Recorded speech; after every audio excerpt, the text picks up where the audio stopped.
Hoy, en Aula Abierta, hablamos sobre Creative Commons.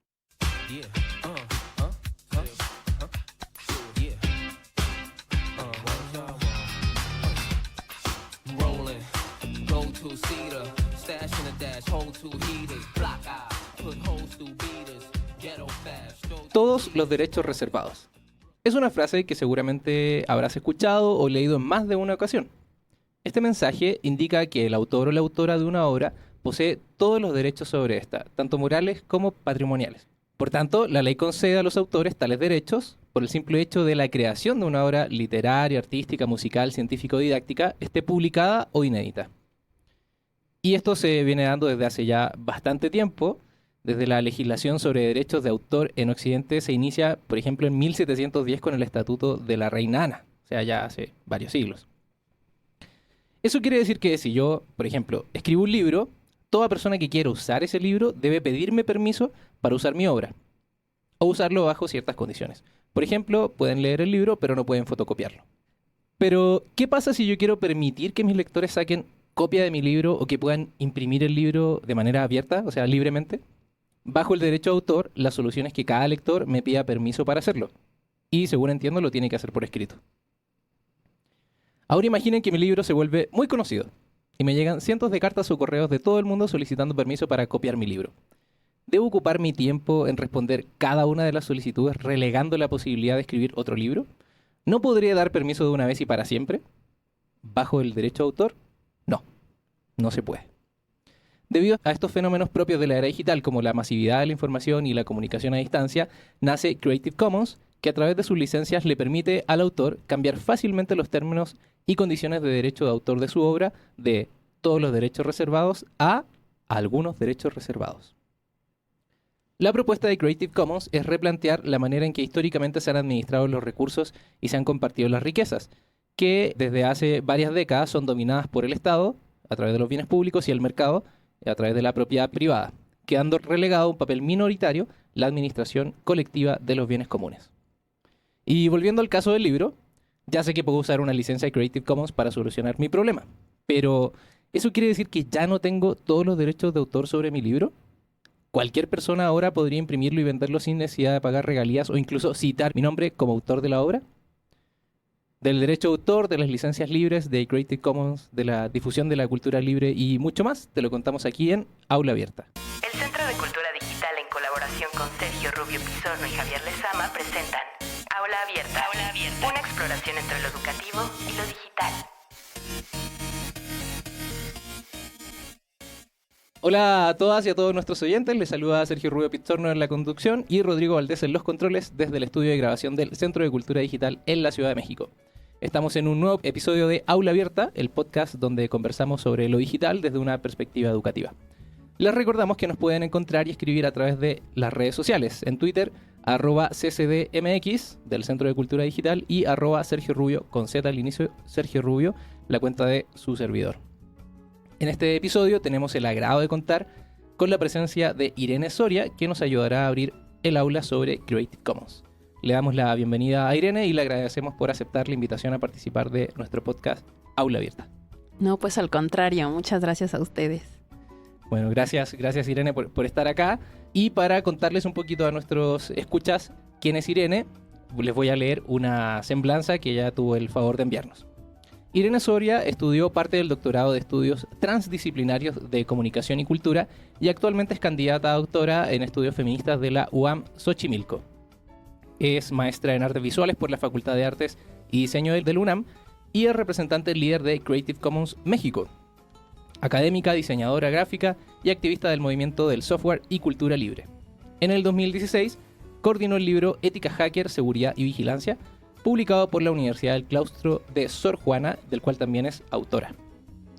Comenzó a usar software libre en el 2009 y desde entonces es parte de su ejercicio como diseñadora y profesora. Se ha desempeñado como tallerista, docente, ponente y conferencista en México y en el extranjero. Sus temas de interés son mujer y tecnología, la cultura libre, la seguridad digital, el software libre, la cultura hacker y el conocimiento abierto.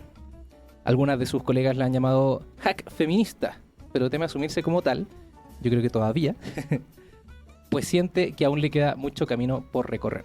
Así que esa es la increíble invitada que tenemos el día de hoy para hablar de este tema que tiene que ver con el derecho de autor, de los derechos que tienen las personas respecto de las obras que crean y cómo este fenómeno en la era digital promovió la creación de una nueva organización, de un nuevo colectivo, actualmente una comunidad global que es Creative Commons. Entonces, para empezar, quisiéramos preguntarle a Irene, ¿qué es Creative Commons?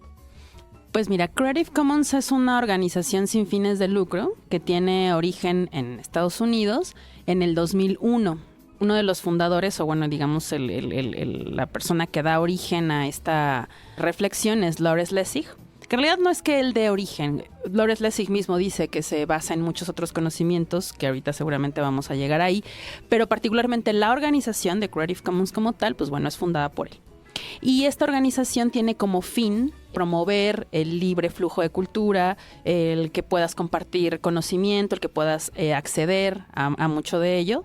Y particularmente una de las cosas que más se conocen de Creative Commons son su modelo de licenciamiento, ¿no? Como estos acuerdos que hay entre la persona que genera una obra y la persona que lo usa. Que hoy en Internet podemos ver que estas figuras se empiezan a diluir, casi son los mismos, ¿no? O sea, nosotros que consumimos cultura también generamos, ¿no? Todo el tiempo productos. Entonces, Creative Commons es esta organización que propone una serie de licencias, justamente como lo escuchábamos en la editorial, para quitar los intermediarios entre la persona que crea contenido y la persona que lo usa o lo consume, y además cambiar esta lógica de todos los derechos reservados a algunos derechos reservados. Entonces digamos que eso nos permite ampliar esta posibilidad no solo de creación, sino de compartición de cultura. Entonces digo, a grandes rasgos, eso es. Obviamente ya Creative Commons a estas alturas del partido tiene, hasta ahora son 41 capítulos en el mundo. O sea, hay 41 países que tienen una comunidad o un capítulo que está buscando este fomento de la liberación de la cultura en diferentes partes del mundo, ¿no? Pues bueno, ahora estamos acá como Creative Commons México. Sí, desde, entiendo, principios del 2019. En realidad, mira, eso es interesante porque Creative Commons México está desde el 2003. Sí, antes tenían una página que sí. uno ingresaba a eso, pero no, como que no había mucha información. Entonces, no sé si te parece que ese tema de Creative Commons México lo dejemos para un ratito más. Perfecto. Para hablar un poquito de cómo nace Creative Commons, porque esto me parece muy interesante. Cuando me contaba recién, bueno, ¿qué es Creative Commons? Y decías, bueno, para promover el conocimiento libre, etcétera, etcétera. Entonces a mí me surgía la pregunta, pensando en las personas que nos escuchan, ¿y eso no se hacía antes, por ejemplo? ¿Eso no se hacía con el derecho de autor? Porque el derecho de autor, como veíamos acá o lo escuchábamos hace un ratito, es de hace siglos. Claro. Entonces, la pregunta sería, ¿cuál es el fenómeno, cierto, el que detona el nacimiento de esta comunidad de Creative Commons? Pues fíjate que es una pregunta interesante porque podríamos irnos, como sabemos que la historia no es particularmente lineal, ¿no? O sea, no es así necesariamente una línea recta, podemos ir y venir desde muchos lados de la historia, ¿no? Porque como bien has dicho, el derecho de autor o las leyes de derecho de autor no son tan nuevas, es decir, no son de estos años, pues tienen ya algunos siglos con nosotros. También la idea de compartir tiene muchos siglos, ¿no? O sea, también la idea de compartir el conocimiento y de generar cultura a través de otras manifestaciones culturales, pues tiene muchos años, ¿no?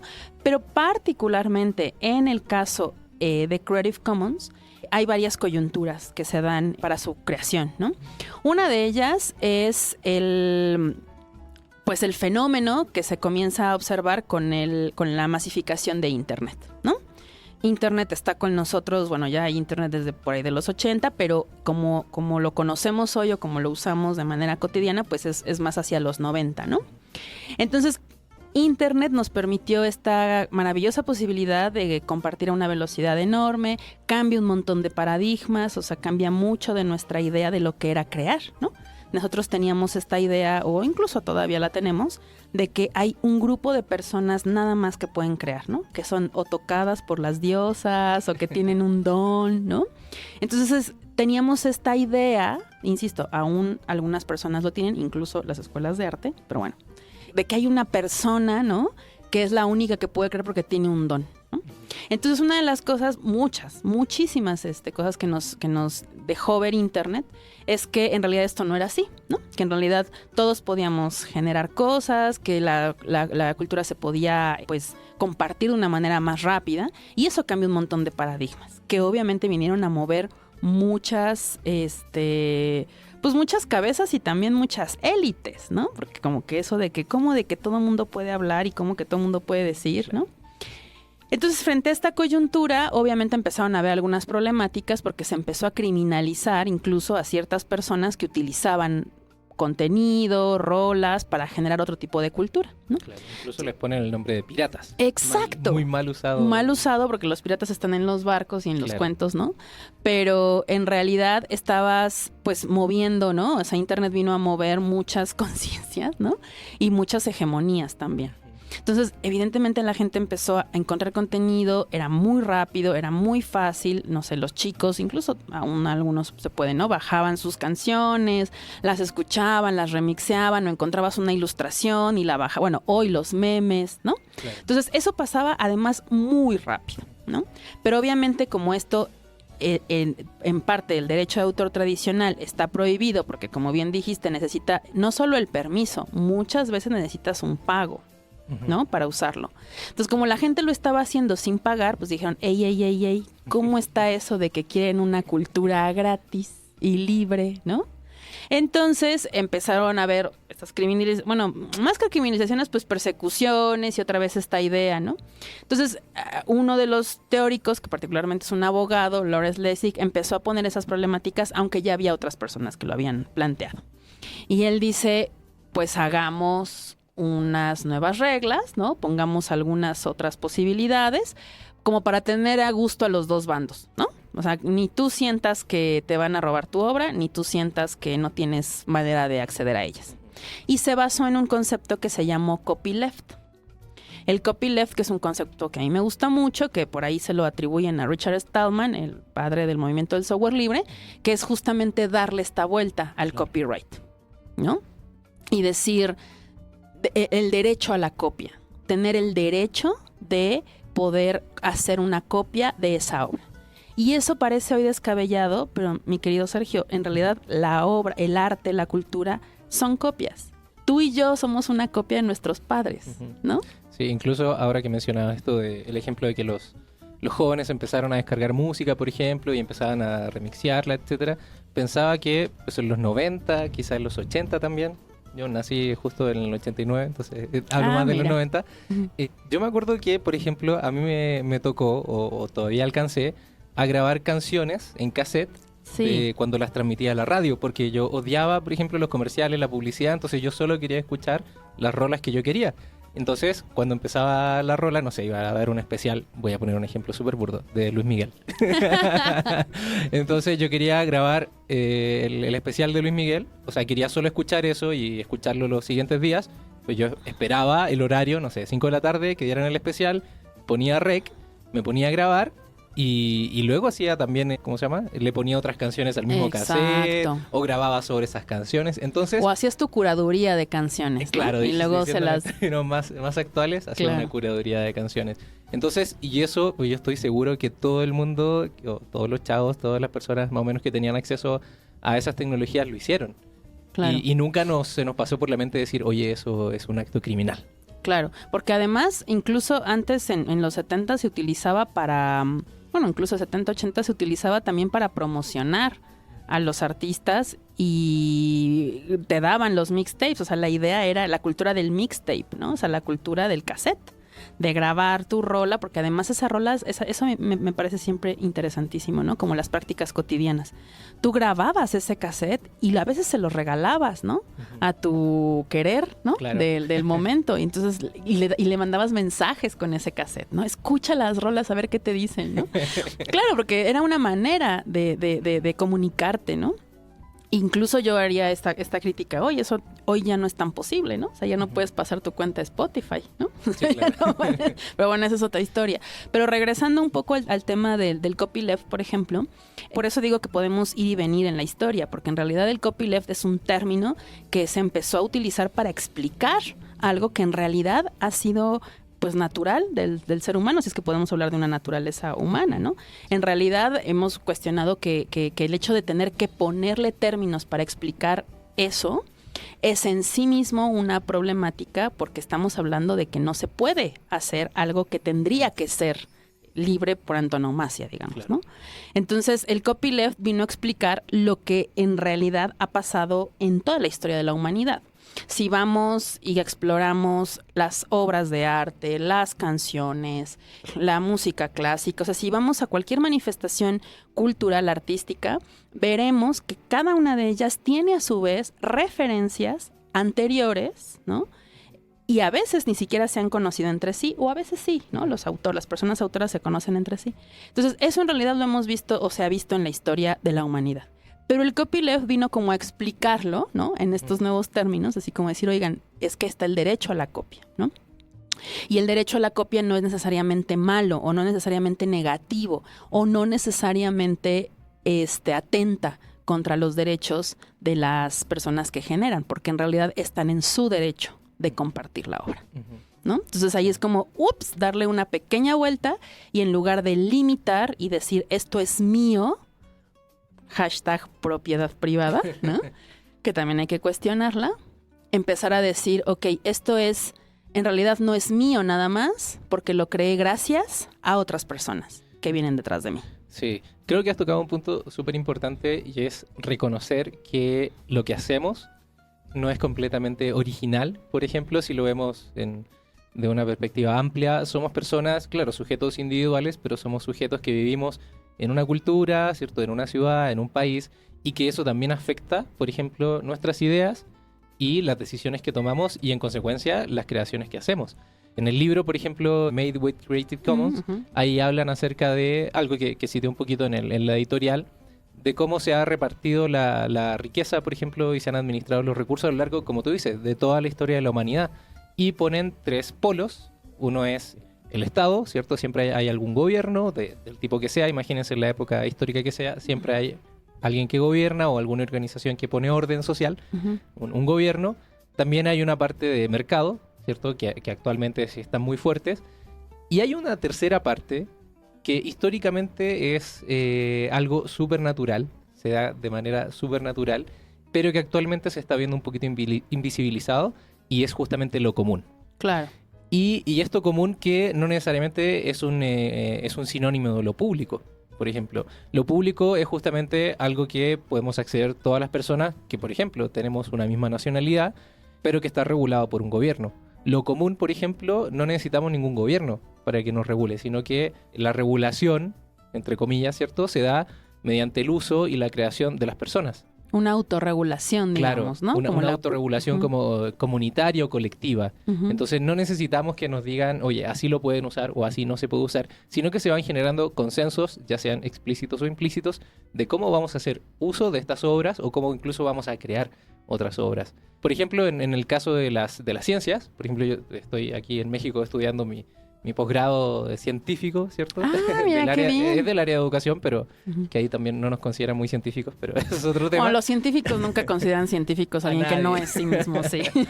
Entonces, por ejemplo, una de las cosas que se critica mucho es que tu idea sea original. Claro. Entonces, en algún momento cuando yo estaba en Chile y yo trabajaba en la universidad allá en la USACH, tenía reuniones con mis colegas, todos profesores y profesoras pues, de mucha más trayectoria que yo. Yo era así como el niño que estaba en la reunión. Y siempre apelaban a que las ideas fueran originales. Y yo me cuestionaba eso, no sé, tendría 23 años. Y yo decía, oye, ¿pero qué significa que sea original? Porque yo todas las ideas que tengo, incluso a mí cuando escribo un artículo o hago una tesis, me piden que cite a las fuentes, que cite a las referencias de donde yo estoy tomando ideas. Entonces yo digo, bueno, quizá la originalidad no tiene que ver con que yo sea tocado por las diosas o por los dioses y se me ocurre algo, así digo eureka, y se me ocurrió algo de la nada, sino que tiene que ver cómo voy tomando estos referentes, estas ideas que ya están en el acervo de la humanidad, y con eso construyo nuevas cosas, construyo nuevas propuestas, armo nuevas propuestas, por ejemplo. Entonces, esto de que el conocimiento original o tiene que ser original, pues yo creo que es una mentira. Es una falacia, porque en realidad, y creo que muchas de las nuevas generaciones lo estamos cuestionando, porque, como bien dices, me parece que es una acumulación de saberes, ¿no? O sea, cuando tú dices que es una idea original, en realidad no estás haciendo una idea original, sino que estás retomando, o sea, un poco parafraseando lo que bien apuntaste hace rato, yo le sumaría que no es solamente que estés proponiendo, en realidad tú estás otorgando ese saber que tiene que ver con tu experiencia, con tu manera de ver la vida, con ser un hombre chileno de tal edad, ¿no? O en mi caso, con ser una mujer mexicana, ¿no? Que mi experiencia y mi quehacer en la vida va sumando, obviamente con otros más. Entonces, creo que una de las problemáticas es pensarnos como un centro, como un eje de conocimiento, ¿no? Y sentir que solo nosotros como personas individuales generamos conocimiento, porque eso es falso. Y a mí me parece, así me voy a poner muy, como decimos en México, muy chaira, ¿no? Pero me parece que eso es algo que nos ha inyectado, pues justo el funcionamiento de este sistema capitalista, ¿no? O sea, ¿por qué funciona tan bien? Porque funciona en lo macro, pero también en lo micro. Cuando tú trabajas bajo la competencia, bajo lo individual, bajo esta idea de que tú tienes que hacer el mejor diseño, lo digo un poco desde mi experiencia, porque yo estudié diseño gráfico, tú tienes que tener la idea más original, tienes que ser el mejor, ¿no? Y en realidad esa idea de competición en la práctica se muestra falsa. ¿Por qué? Porque ni eres una persona individual, o sea, es decir, crecemos en sociedad, ¿no?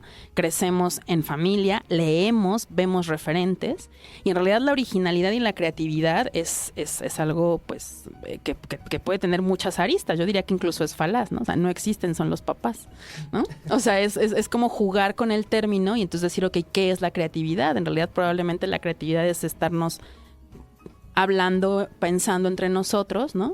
Y también quitarte esa idea de que tienes que ser único e irrepetible, también relaja. O sea, también es una idea de, ok, no tengo que, ¿no? Y empezar a disfrutarlo un poco más, que eso es lo que yo alcanzo a ver, ¿no? Porque si te das cuenta, ahorita estamos hablando de copyleft, de Creative Commons, pero en realidad subyace muchos problemas, pues hasta sociales, ¿no? O sea, se vincula con un montón de temas sociales y que incluso yo lo he llegado a pensar así, ¿no? Como en este sistema pues tan restrictivo en el que vivimos, ¿no? Nos han enseñado que la propiedad privada pues es lo más sublime que podemos tener, ¿no? O lo más, o sea, porque eso es lo que te hace ser.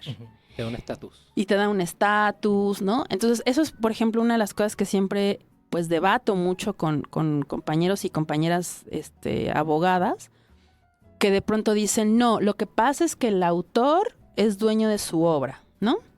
Y no podemos desdeñarlo y no podemos creer que la obra es como la casa del autor, o sea, haciendo la analogía con cosas físicas, ¿no? Entonces yo creo que ahí también hay algunas problemáticas, porque decimos, bueno, sí y no, en principio porque estamos hablando de cosas pues que tienen otra materialidad, ¿no? Porque entonces no es una casa, que es lo que a mí me molesta cuando la gente, sobre todo gente de la policía cibernética, que esperemos que no nos estén escuchando, probablemente sí. No, que nos escuchen, sí, los invitamos. O que vengan, que nos escuchen, tienes razón. Junto a nosotros. Exacto, o que nos escuchen, ¿no? Así, estaría bien.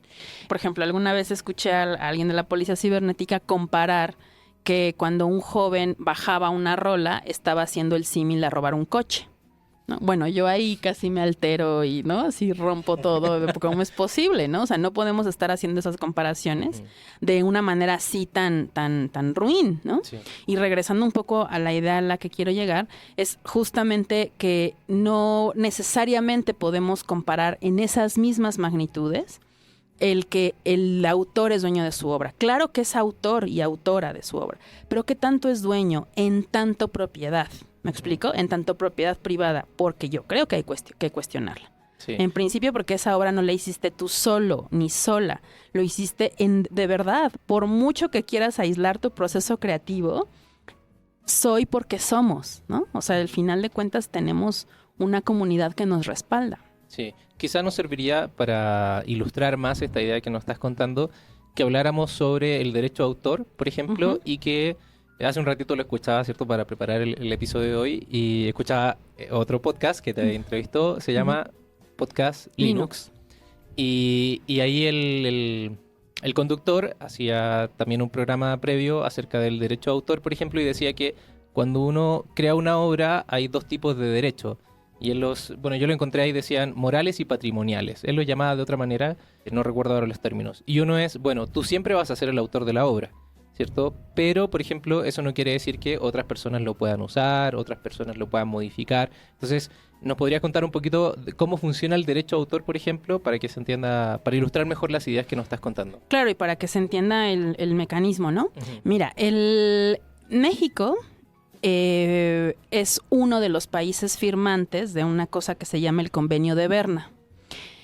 Hay varios países que están en el Convenio de Berna, digo, no me lo sé todos, pero deben de ser casi 200 países. O sea, gran parte del mundo firmó ese Convenio de Berna. ¿Qué es el Convenio de Berna y por qué es importante mencionarlo para hablar de derechos de autor? El Convenio de Berna es un convenio que se hace a finales del siglo, si no mal recuerdo, a finales del siglo XIX, que justamente se pregunta y plantea, ¿no? Es como estas que vienen a colación de estas leyes, como el Estatuto de la Reina Ana, que se menciona en la editorial y tal, para decir, a ver, ¿cómo nos ponemos de acuerdo para proteger a estos autores y proteger las obras? Eso fue como preguntas, ¿no? Uh-huh. Y la gran pregunta es, primero, ¿qué va a ser una obra? ¿No? O sea, ¿qué vamos a considerar una obra creativa o qué va a ser susceptible de protección de entrada? Y el Convenio de Berna, por ejemplo, que me parece una cosa incluso hasta filosófica, ¿no? Que se puede reflexionar desde un montón de ejes, dice, una obra va a ser lo que se pueda, una obra creativa, digamos, una obra intelectual, que es una manera de hablarla, de referirnos a ella, es cuando se plasma una idea en un lugar físico, en un espacio físico. Eso quiere decir que en este momento, si yo estuviera pintando algo en un papel y lápiz, en el momento en el que yo despego el lápiz de mi papel, en ese momento eso ya es una obra creativa y automáticamente yo me vuelvo autora de esa obra. Si yo le doy, por ejemplo, guardar a mi archivo de mi programa o a mi texto de mi libro, ¿no? Cuando le doy save, cuando le doy guardar en mi disco duro, en ese momento yo soy la persona autora, ¿no? Entonces el Convenio de Berna dice eso, ¿no? Que es cuando está en un lugar físico. Ahora, conectando eso con los derechos de autor, el firmar ese convenio obliga a todos los países firmantes que hagas una ley que proteja ese derecho o a esa obra y a la persona que lo genera.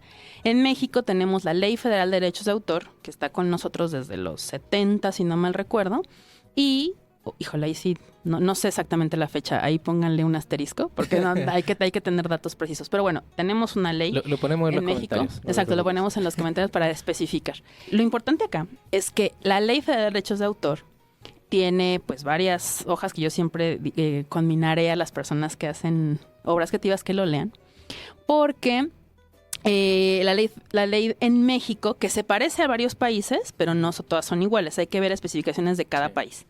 Pero en México lo que tienes es que efectivamente cuando tú haces una obra, cuando acabas de plasmarla en un papel o en cualquier espacio físico, tú adquieres automáticamente el derecho moral.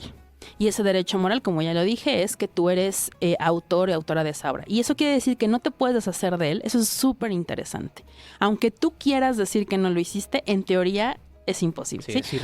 Es irrenunciable. Uh-huh. Tampoco le puedes decir a alguien te lo heredo. Eso es súper interesante también, ¿no? Uh-huh. O sea, no le puedes decir a alguien, no, mejor di que lo hiciste tú, ¿no?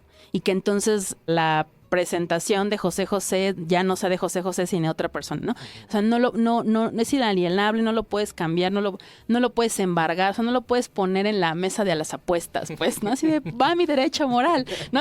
No se puede, o sea, por ley no se puede. Pero sí hay otro derecho, que es el relativo al lucro o el relativo a que alguien se pueda beneficiar de eso, que es el derecho patrimonial. Este derecho patrimonial, pues allá ahí vienen como un montón de cosas porque, curiosamente, no todos los autores siempre tienen el derecho patrimonial. Sí. Te voy a poner el ejemplo rápido desde el diseño. Si tú haces un diseño y haces un logo o un cartel y se lo haces a una empresa, es muy probable que tú firmes un contrato y que en ese contrato diga que tú cedes el derecho patrimonial. ¿Eso qué quiere decir? Que se lucre con esa obra. Entonces tú, en teoría, así tip para los diseñadores, no estás vendiendo solo tu logo o tu trabajo, sino que en teoría estás vendiendo tu derecho patrimonial, es decir, el derecho a lucrar con Y eso en concreto, por ejemplo, llevémoslo en términos concretos. Ujú. Ya, yo soy una empresa y te compro a ti, Irene, un logo, por ejemplo, un diseño que hiciste. ¿Qué puedo hacer yo como empresa y qué no podrías hacer tú como autora en estos términos de los derechos patrimoniales? La autoría siempre va a ser mía. Claro. Pero tu empresa que ya tiene los derechos patrimoniales, tú vas a poder lucrar con esa O copia. sea, Es yo decir, puedo vender, yo puedo cobrar, si lo ponen en la televisión en un Exacto. anuncio, yo voy a cobrar, aunque la obra yo siga diciendo que es de Irene porque ella es la autora. claro, ahora, eso en realidad son vicisitudes que está en los contratos. Ujú. Digo, y estamos hablando muy en términos no abogados, también nos puede estar escuchando alguna persona abogada. Pero a mí lo que me parece interesante es justo plantearlo a la gente, o sea, como a la banda que no siempre sabemos de leyes, porque justamente ahí es donde cuando tú conoces algo, cuando conoces cómo funciona, tu forma de verlo cambia. Ujú. Entonces, efectivamente, una empresa lo que va a poder hacer, que es lo que muchas veces sucede, por eso es que hay que tener cuidado con que es una falacia, que se beneficia al autor, no siempre se beneficia al autor. El que se beneficia son los terciarios, los intermediarios, ¿sabes? Ahí hay problemáticas. Por eso es que licencias como Creative Commons buscan quitar los intermediarios. Claro. Entonces, existe unas figuras a las cuales yo les tengo aberración y que tengo un activismo abierto contra ellos, que son las sociedades de gestión.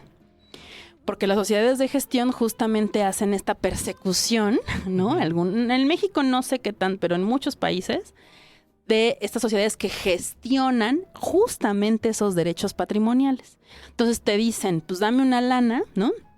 Te metes a mi sociedad, yo te gestiono tus derechos y yo me voy fijando que nadie use tu canción sin haberte pagado. O sea, son como unos policías del derecho Exacto. moral. Son los policías, O sea, ¿no? el derecho Hay patrimonial. el derecho patrimonial. Entonces, hay casos de miedo de gente, por ejemplo, y eso supimos de compañeros chilenos justamente, que decían que las sociedades de gestión van a estos bares, ¿no? Van a algunos bares a cobrar pues el derecho, oye, pero si no voy a poner esta rola, ¿no? No, pero por si la pones, ¿no? Tienes que pagar, en serio, tienes que pagar unos derechos porque estás usando esta rola para amenizar, digamos, tu espacio, ¿no? Y entonces ahí todo se queda, no, pero yo uso, pues tienes que pagar una cuota. Entonces, así como esos hay muchas persecuciones y eso es una discusión que hemos tenido mucho porque la gente dice, es que los autores están en su derecho, ¿no? De perseguir a las... Y yo, pues es que no, ¿no? Porque Que ni siquiera son los claro, autores. uno, ni siquiera son los autores. Y dos, perseguir, ¿en serio? O sea, ¿quién está creando la obra? ¿Bajo qué criterios? ¿Para qué la gente está usando esa rola? Porque le encanta, porque le gusta, porque, ¿sabes? O sea, es entender la creación de manera distinta. Claro. No desde el lado abusivo, sino desde el lado que atañe más a la naturaleza Sí. humana, insisto, si eso existe, si existe una naturaleza humana, a la compartición y al goce. Sí, ¿no? a difundir, por ejemplo. A difundir. Incluso eso le da publicidad a los... Completamente. Por ejemplo, otra de estas asociaciones de gestión, por ejemplo, claro, tienen otros nombres, pero son más específicas, son las disqueras. Claro. En el caso de las ciencias, por ejemplo, espero en algún otro capítulo invitar a la presidenta de Redalic para que nos hable Ujú. cómo se mueve esto de las editoriales académicas, por ejemplo. Uy, que sí, venden todo un que- tema. que venden el conocimiento como si fuera privado, pero que se hace con recursos públicos. Entonces, Eso. hay muchos matices de lo que nos estaba contando Irene respecto de, bueno, cómo esto de vender mis derechos patrimoniales y si en realidad me beneficio. Por ejemplo, otro caso que debe ser como muy, muy común es los libros, una novela, por ejemplo, los autores. Pensemos, no sé, en un autor que a mí me gusta mucho aquí mexicano, Juan Villoro. Juan Villoro, pues, él es autor de alguna obra, por ejemplo, Los 11 de la tribu. Esa obra, para que se la publique una editorial, él tiene que vender los derechos patrimoniales a esa Así editorial es. Ujú. y ahí puede negociar, por ejemplo, que le den cierto porcentaje de las comisiones, pero usualmente esas comisiones son pues bastante miserables. Sí, y es que eso es lo interesante, justo derribar mitos, porque ahorita tú estás poniendo un autor pues bastante conocido y aunque sea muy conocido, tampoco es que tenga dinero de las regalías, ¿sabes? O sea, él, habría que preguntarle por supuesto, pero es muy probable que gran parte de lo que lo pueda llegar a sustentar profesionalmente son otras cosas, ¿no? Ujú. O sea, no necesariamente la venta individual. ¿Y por qué lo digo? Porque ahorita estamos hablando de un escritor, digamos, pues que ya está en circuito y tal, pero cuando pensamos en los que no, ¿no? O en las personas, y esto va para todos, músicos, artistas, ¿no? Que no están necesariamente en un circuito o que no están en cierto círculo, centro o lo que sea, ¿no? Que están en un espacio más periférico, es todavía más brutal, ¿no? Yo tengo compañeras académicas de la UAM Xochimilco que son unas teóricas maravillosas que ni siquiera tienen su libro en PDF, ¿no? O sea, que no tienen, o sea, que ni siquiera pueden tener su obra, pues, o sea, en físico. ¿Por qué? Porque los derechos los tienen las editoriales, ¿no? Siempre, claro, hay editoriales como más benévolas que otras, pero las editoriales en realidad no están centrando, que eso es importantísimo, no necesariamente los intermediarios están centrando los beneficios culturales, sino se están centrando en un beneficio económico. Y esto parece que es pecado, ¿no? O sea, pero es que si no es económico, ¿qué es? Bueno, hay muchos modelos de negocio distintos, ¿no? O podemos poner intermedios. Pero lo que yo quiero decir acá es que lo que me parece peligroso es estar poniendo en el centro, ¿no? Intereses económicos o mercantiles frente a derechos culturales, por ejemplo. O frente a derechos de exploración de la cultura, ¿me explico? Cuando el centro debería ser otro, me parece, o deberíamos de equilibrarlo, o qué sé yo, ¿no? Porque los autores tampoco están viviendo de sus obras. Eso también hay que decirlo, ¿no? Bueno, eso quedó muy claro, por ejemplo, cuando empezó toda esta revolución de las disqueras, creo que como en la década de los 2000, donde, claro, empieza todo el boom de la música digitalizada y que uno la descargaba por distintos software. Me acuerdo Ares, por ejemplo, era uno. Napster antes, ¿no? A ese no lo llegué. Es que ya eres del 80, sí, pero algunas personas bajamos de Napster. Vale, también. Y entonces, cuando empieza todo este boom digital, por ejemplo, con la música digitalizada, la gente ya dejó de comprar los discos, por ejemplo. O una gran cantidad de personas dejó de comprar los discos porque ya tenía acceso a la música. Y tenía el acceso a la música sin auspiciadores, sin cortes, lo podía escuchar a la hora que fuera, por ejemplo, haciendo alusión a la radio. O armar sus propios discos. Claro, y aquí vino el problema de, bueno, ¿y de qué viven los...? Porque además, ese fue el problema, ¿de qué viven los músicos? Pero eso fue porque estos intermediarios, es decir, las disqueras, le traspasaron, ¿cierto?, todo el problema a los músicos. Es decir, ellos seguían cuidando que les llegara el dinero, poco dinero, pero entonces lo que le llegaba a los músicos era mucho menos del dinero que les llegaba antes, aunque igual hubiese sido poco. Entonces los músicos, incluso los más famosillos, tuvieron que cambiar sus prácticas. O sea, por ejemplo, se empezaron a hacer más conciertos. Exacto. O los conciertos fue uno de los mayores ingresos que tenían ahora. Claro. Ahora, eso quiere decir que las personas de países donde nunca habían llegado a conciertos o conciertos grandes, como, no sé, Chile, por ejemplo, que incluso vivimos una época de dictadura en donde no habían conciertos, una cosa muy rara, empezaron a llegar. Iron Maiden, por ejemplo, y cosas así, bandas de verdad, empezaron a llegar a Chile y uno los podía ver, qué sé yo, y gente muy simpática que le gusta el vino chileno.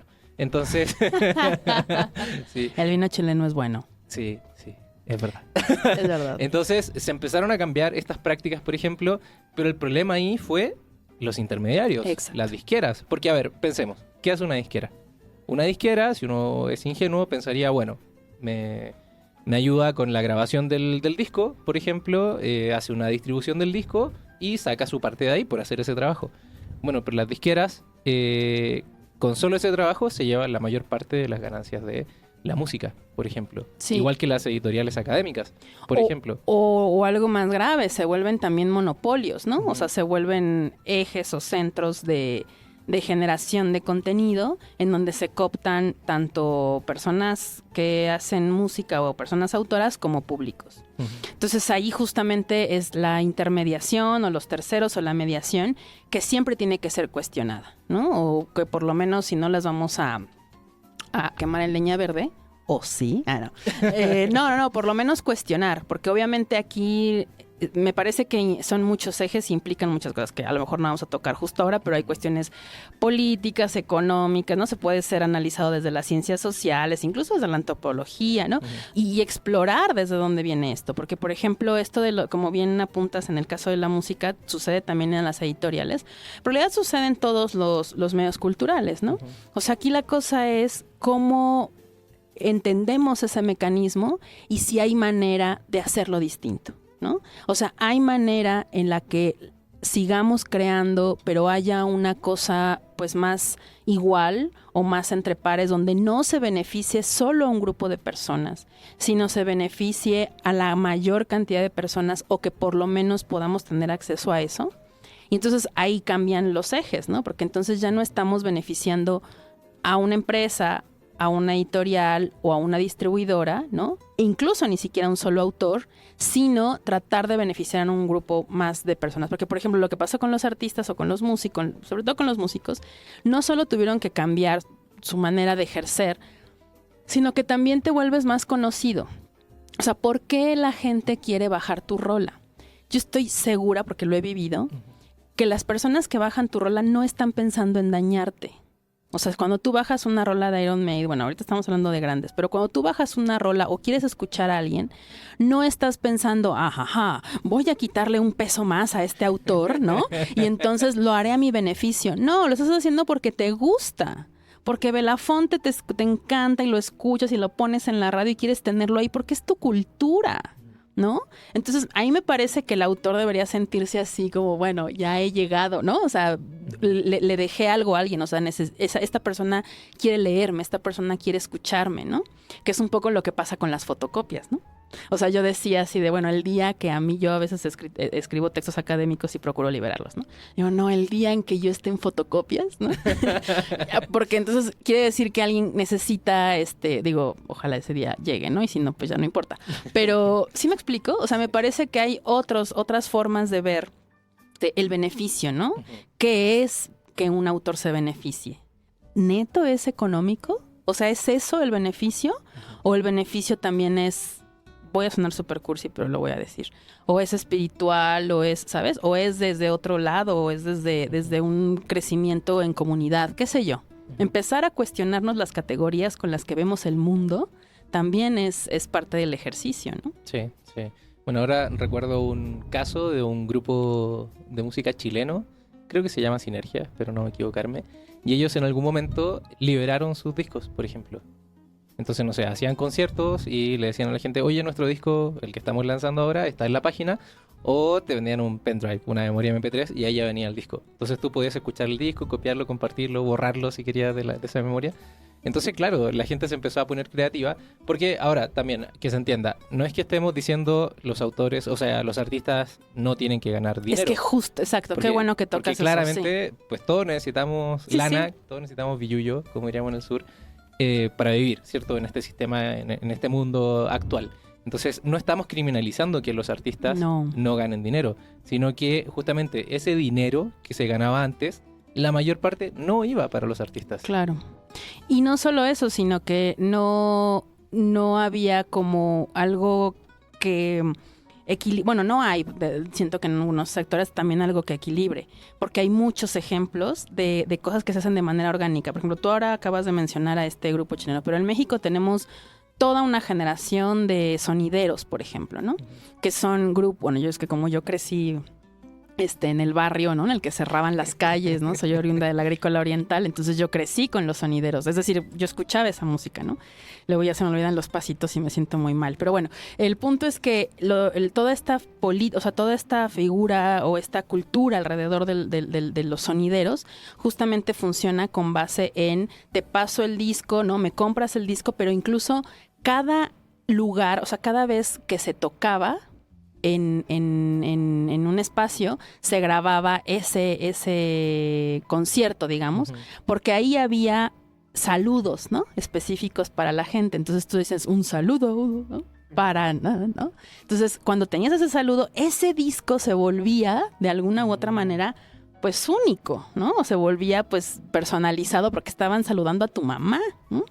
Entonces, esos modelos a mí me parecen súper interesantes porque si te das cuenta no hay necesariamente un intermediario, o sea, el sonidero va al barrio, hace el disco, incluso les conviene que se lo pasen entre los vendedores, ¿no? Ya sea en un USB o en el disco para que ellos lo vendan a un precio más o menos razonable y la gente lo consiga no tan caro. Entonces ahí, por ejemplo, es una economía en la que todos se pueden beneficiar. No soy economista, por supuesto, cualquier economista que estuviera escuchando me diría, ¿pero qué está diciendo esta niña? Pero de verdad sí creo que, o me gusta imaginar que hay posibilidades en las que todos nos podamos beneficiar, ¿no? Y en las que tu autor puedas tener un capital simbólico que también se materialice en un capital económico, ¿no? Y entonces empezar a ir y dar, ¿no? O sea, es un dando y saber en cuándo, ¿no? Voy a dar un concierto y aquí voy a cobrar, ¿no? Voy a dar una clase, me van a invitar en esta clase porque resulta que esto es importante para algunos, pues bueno, ahí esa clase vamos a cobrarla, qué sé yo. O sea, me parece que podemos empezar a inventarnos, ya están, algunas de estos modelos, ¿no? Sí. Irene, te quiero proponer un ejercicio y un ejercicio intelectual. Ok. Yo dije, no traje mis tenis. No físico. Para también, como hacer más concretas estas ideas que estamos hablando, para ayudar también a quienes nos escuchan a que se puedan entender mejor estas ideas. Uh-huh. Pensemos en un músico solo con el derecho a autor. ¿Qué haría él con su obra, por ejemplo, para que fuera difundida, qué sé yo, esta relación que tiene con la disquera? Y luego, el mismo músico, ¿cierto? O el mismo grupo de música, pero ya en un mundo donde existen las licencias Creative Commons. ¿Cuáles serían así en concreto las diferencias?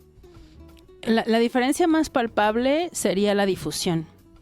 A ver, lo explico rápidamente. Si tú tienes una obra y decides publicar con una editorial y estás bajo todos los derechos reservados, efectivamente nadie podría utilizar tu obra para hacer absolutamente nada sin que te pida permiso, y muy probablemente no a ti, sino a la editorial.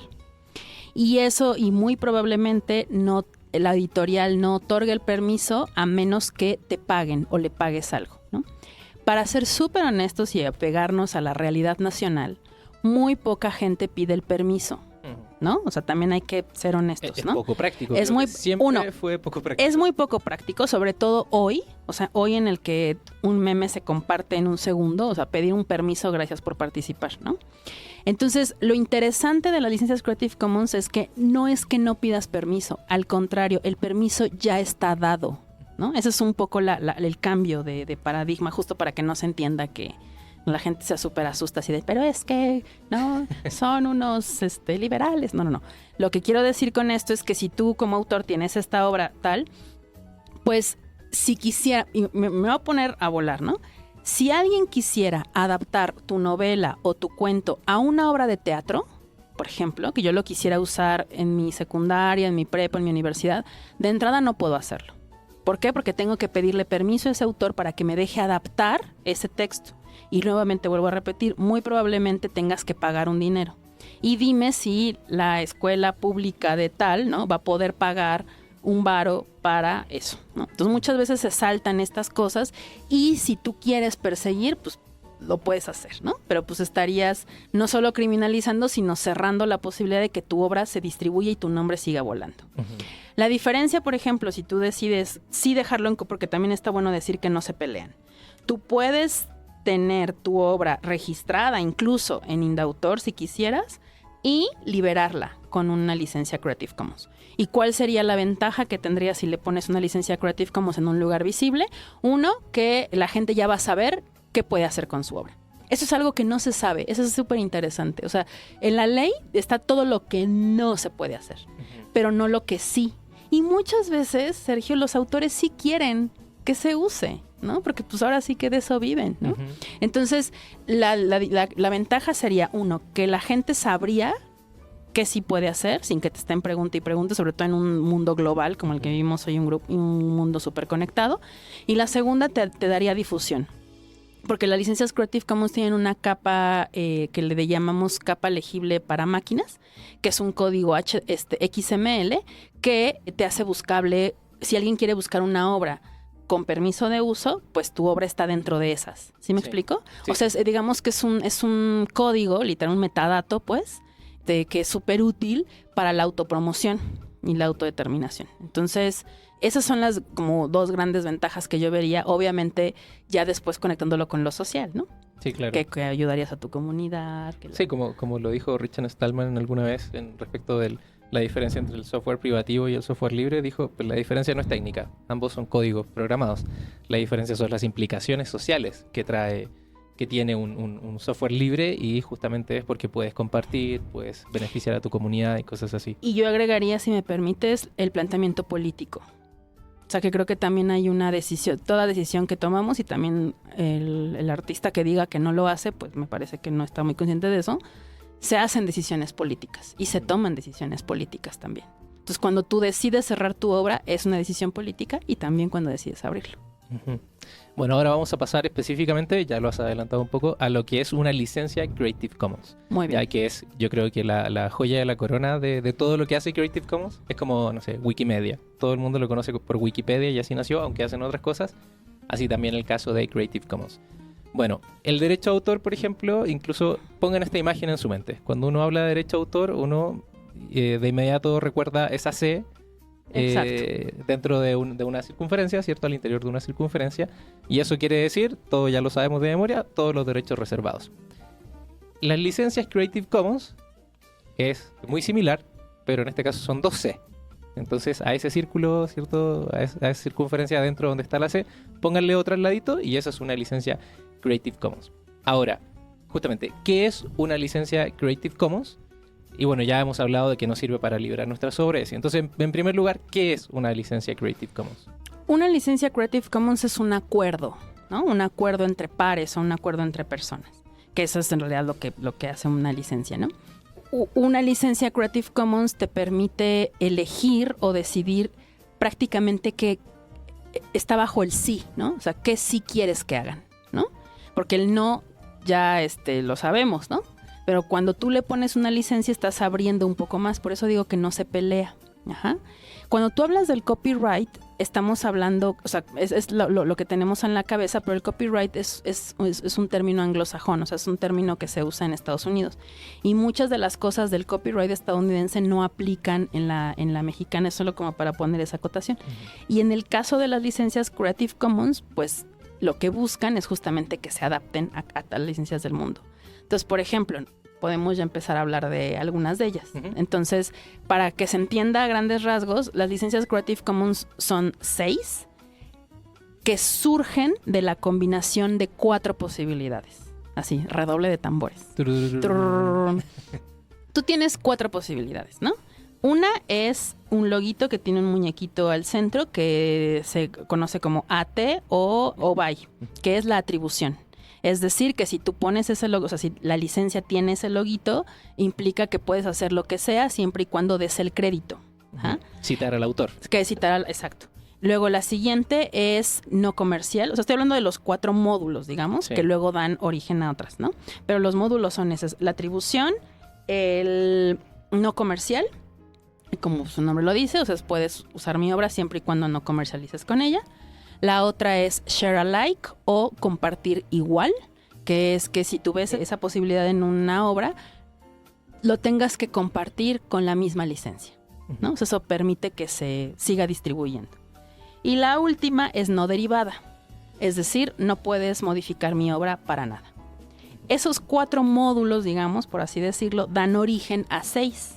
¿No? A 6 licencias que van desde la más abierta hasta la más restrictiva. Claro. La combinación entre esas 4 como ideas fundantes, exacto, distintas combinaciones, nos dan 6 licencias Creative Commons. Exacto. Y no voy a decir como con detalle cada una, pero me parece y más importante conocer de dónde a dónde van. Puedes elegir una licencia súper restrictiva, que por lo regular es lo primero con lo que empiezas, o sea, es como la primera que le pones porque te da miedo y entonces dices, no sé. Casi todos los derechos reservados. Exacto, que se parece mucho a todos los derechos reservados, pero bueno, va entrando, ¿no? Uh-huh. Que es, no puedo lucrar y no puedo hacer derivadas y me tienes que dar el crédito, ¿no? Y la más abierta es, úsalo para lo que sea, siempre y cuando me des el crédito. Esos serían como los extremos. Y en el en el Inter, hay grises, ¿no? Uh-huh. Entonces tú puedes elegir. Entonces, ¿qué tienes que hacer para elegirlo? Solo eliges una licencia en la página creativecommons.org/choose de elegir y te hace unas 2 preguntas muy simples y en esas preguntas vas a poder ver cuáles puedes elegir. Y lo pones en un lugar visible. Si es que lo vas a imprimir, lo pones en la carátula de legales de tu libro, por ejemplo. En la parte legal de tu libro. Que diga, tienes posible, este libro está y eres libre de copiarlo siempre y cuando cites al autor, por ejemplo. Y si lo haces en manera digital, puedes copiar y pegar ese código en tu página web o en tu sitio.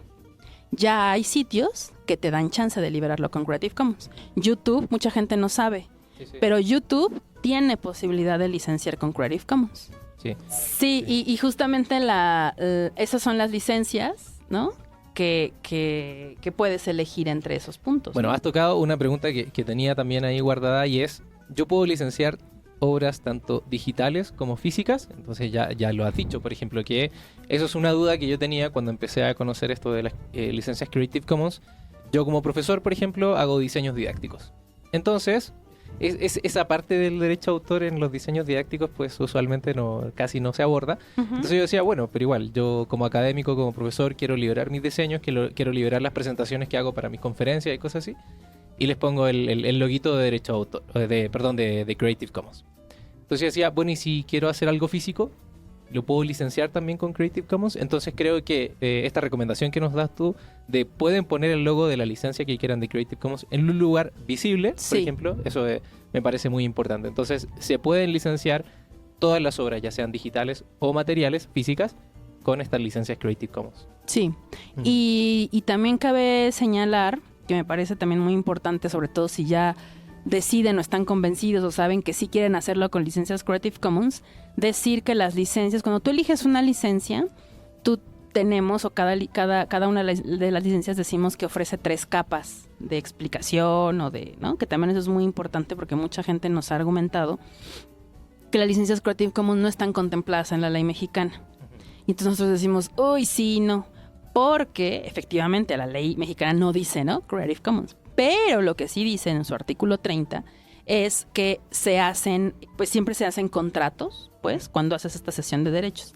Y ahí, en general, tú pones las especificaciones. Eso pasa con o sin Creative Commons. O sea, ahí la gente pone las especificaciones, que es lo que te hacen firmar cuando tú cedes, por ejemplo, que vas a recibir solo una copia del libro, ¿no? Por ejemplo, que en lugar de pagarte regalías, las regalías son 2 ejemplares del libro. Sí. No, de verdad. Que uno los regala de la biblioteca. Claro, y que los terminan, que está bien, pero entonces, ok, vamos a aprovechar eso y a decir que lo que a lo mejor en esta vez queremos a cambio es otras cosas que necesitemos, o sea, lo que sea, links, tarara, pero de saber que existen 3 capas de estas licencias. Y una de ellas es la capa legal, que hacemos este chiste que es legible para abogados, que son unas 3, 4 cuartillas, ¿no? Que está muy en términos abogadiles, que tú le puedes dar a tu abogado en turno de tu empresa o de, ¿no? Para que pueda redactar o hacer la redacción de ese contrato. Entonces está la capa legal, está la capa legible por humanos, nos gusta hacer ese chiste de humanos versus abogados, ¿no? Pero legible para humanos es eso que sueles pegar, lo que te decía que en un lugar visible. Y por último la capa para máquinas, que es el código XML que te hace pues buscable, ¿no? En este mar, ¿no? De códigos en internet. Bueno, eso a mí me parece súper importante porque atiende justamente esto de las 3 capas de las licencias Creative Commons, atiende justamente a la actualidad. No es un mundo pasado, ¿cierto? Se adelanta quizá un poquito a lo que viene y dice, bueno, las obras que nosotros estamos creando ahora también son digitales, por ejemplo, y en su gran mayoría, creo yo, ese flujo de información, ese flujo de memes, por ejemplo, que son obras creativas, la gran mayoría de las obras que están creativas son digitales. Entonces, para que se entienda un poquito, Creative Commons crea estas licencias o son acuerdos, etcétera, pero son acuerdos serios.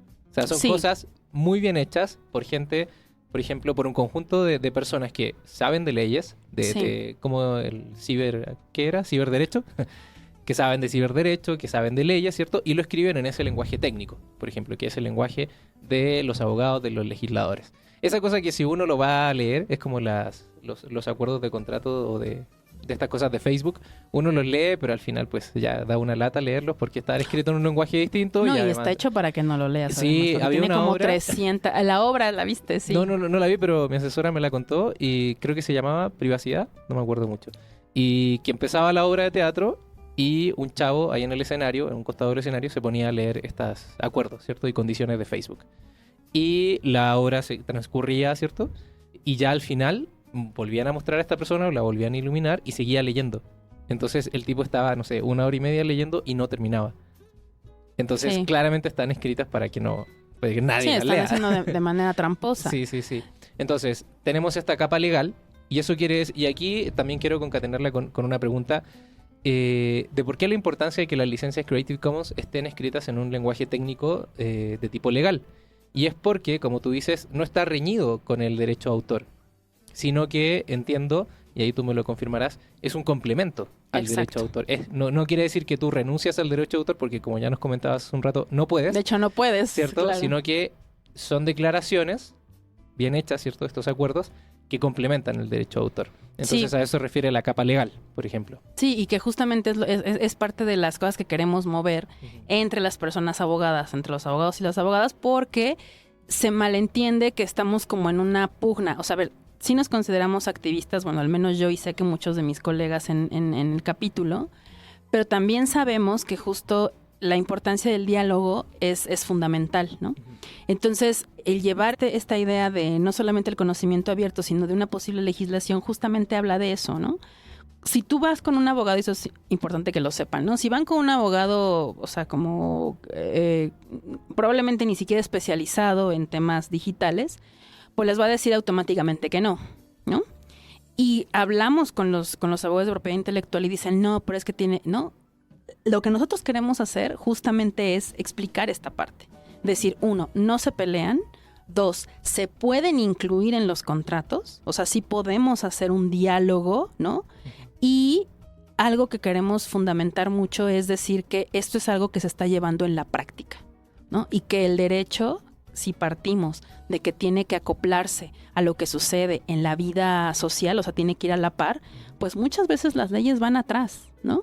O sea, muchas veces a los cambios, y generalmente, sobre todo en los cambios técnicos, ¿no? Porque los abogados tardan, perdón, con todo el respeto que me merecen las personas abogadas, tardan como varios años en entender que es Internet, ¿no? Entonces, así como de, hermanos, fíjense que el mundo ya cambió. Entonces, lo que queremos pugnar justamente es dialoguemos, hablemos de esto, nadie se está peleando, más bien estamos tratando de adaptarnos a estos nuevos medios, ¿no? A estos nuevos, ni ya ni tan nuevos.